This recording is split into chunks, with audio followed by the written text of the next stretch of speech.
and you've trained your heart to be more in coherence, and you feel that kind of joy for no reason at all.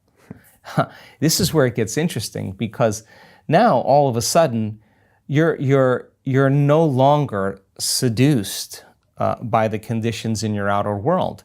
In fact, you're seeing the hidden meaning behind everything because you're viewing it from a greater level of consciousness. Right. So sitting in the fire of your guilt, sitting in the fire of your pain, and knowing what to do when that happens, and teaching people that as they begin to lower the volume to those emotions, as they begin to self-regulate, that's the greatest challenge they have in their lives. I mean, people say to me, what do you do in the morning? Well, 2 hours in the morning, that's a lot of time. Well, if I can overcome myself at the beginning of the day, the rest of my day is easy.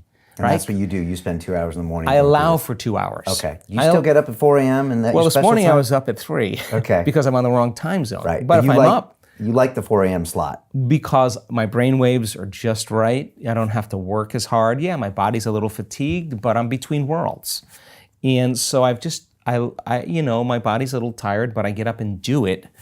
And to me, I allow for 2 hours. Sometimes I can nail it in 45 minutes or an hour, and sure, I'm done. Other times, I'm on the wrong time zone. I have meetings all day long. I got a lot going on, and I'm just not going to fall prey to that common state of thinking. And that looks like meditation, affirmations in your mind, visualization. It's the work that we do. It's the work that we do. And the first part in truly creating a new personal reality is overcoming your present personality.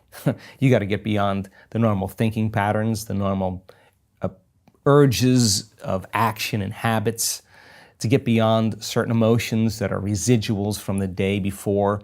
That's the work right there. That's the part you have to overcome. So some days you just kind of slip in and it's magic because you've been practicing, like having a great golf game or a great tennis game or a great run or a great session of knitting. You're in your groove.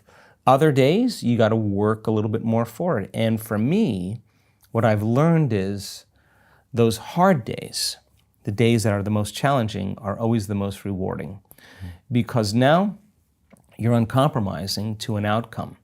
And if it takes you an hour to get beyond yourself, to find the present moment, because that's the only place where the unknown exists, the familiar emotions and hardwired patterns of the past are the known, the predictable future in trying to forecast the feeling of every event in our life, what people do unconsciously, is also the known.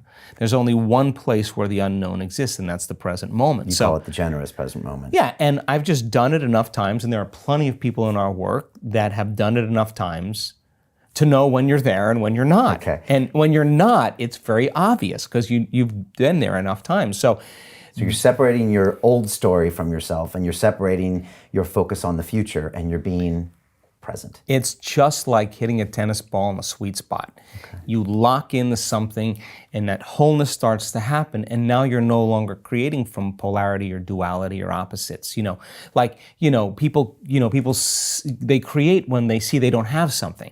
Whether, hey, nice suit, I want one of those, right? And the moment I see that you have a nice suit and I start thinking, I want one of those, my brain naturally starts putting me in the equation. Next thing you know, I'm wearing your suit. Well, that's because we're wired to do that. So then we have this natural ability to create. The problem is after you imagine that, you open your eyes and you don't have it, people experience more lack. Well, we're not that good yet. So then the act of practicing enough times and beginning to create the state in which you're so connected to the energy of your future. Now think about this. You're so connected to the energy of your future, you're no longer looking for it or waiting for it. You feel like it's already happened.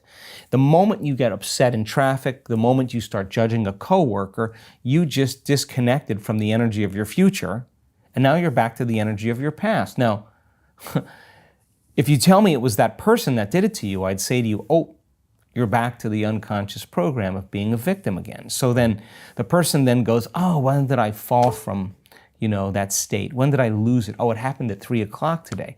The next time that happens, what can I do differently? Now the person's moving through their challenges in their life with coherence, with rhythm. They're starting to begin to make strides, and that they're no longer knee-jerking to the people in their life that they've used emotionally to reaffirm their identity.